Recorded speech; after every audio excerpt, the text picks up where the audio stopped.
In yesterday's meeting with 10 stake presidencies and about 100 or more bishops, we invited them to ask questions.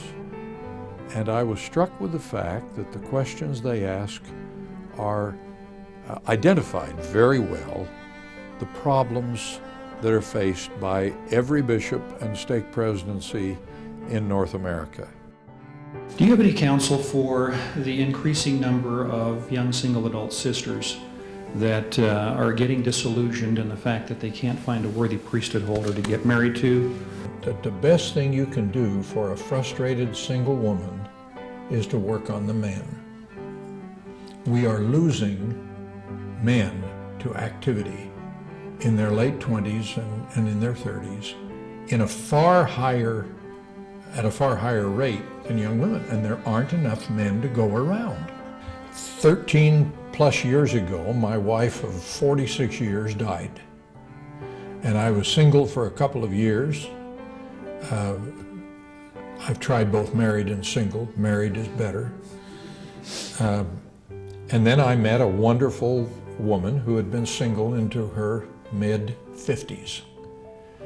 And when we married, I got a teacher in my own household about these feelings that single women have. In audiences of singles, she says to the single sisters, you have got to accept the fact that you may not be able to marry a worthy priesthood holder in this life.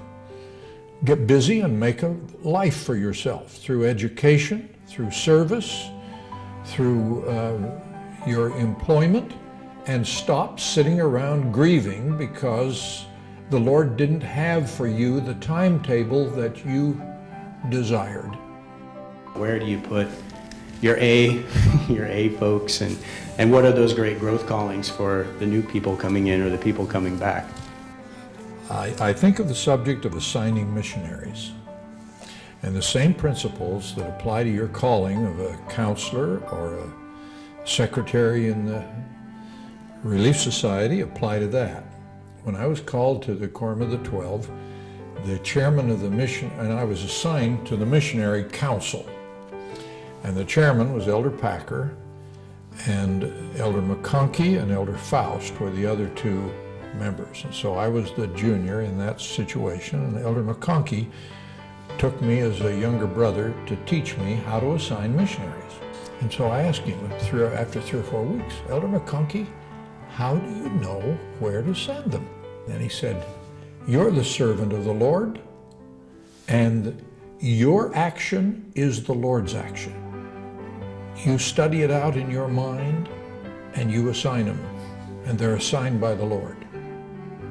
You see the application of that principle to the bishop? When I go to a stake conference, I always like to shake hands with as many as I can. And I go approximately an hour before the meeting begins, and in an hour I can shake hands with 300 to 500 people. And I think I did that this morning. And that serves two purposes.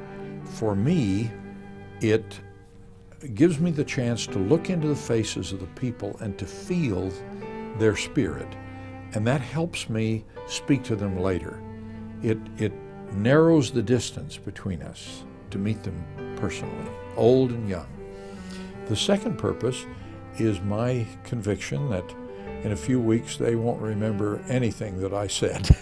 There might be one person that was struck with something and would remember it, but for the most part they won't remember anything that I said. But if they shook hands with a person who holds the office of an apostle, they'll remember that all their life, and it will be a strength and an inspiration to them, not because of me, but because of the office that I hold.